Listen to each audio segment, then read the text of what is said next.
સાહેબ દિવાળી જેવો ત્યોહાર આવે ને, આખા ઘરે 2000 રૂપિયાની જોડી પહેરી હોય પણ એ માએ 700 રૂપિયા 800 રૂપિયાની સાડી 500 રૂપિયાની સાડીમાં દિવાળી અને નવું વર્ષ પસાર કર્યું હશે.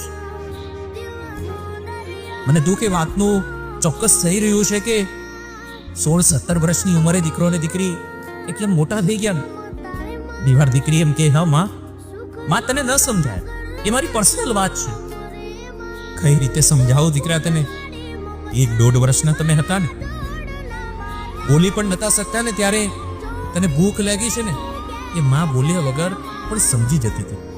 એ માને જ્યારે તું એમ કહે કે માં તને ન સમજાય, ત્યારે એ માને એ દિવસે ચોક્કસ ઘણું બધું સમજાય જાય. એવું ઘણી વાર બન્યું કે તે માને કીધું માં ઉપર મારા રૂમમાં વાંચું છું, મને ડિસ્ટર્બ ન કરતા. રૂમનો દરવાજો અંદરથી બંધ થયો અને ભૂખને અડક્યા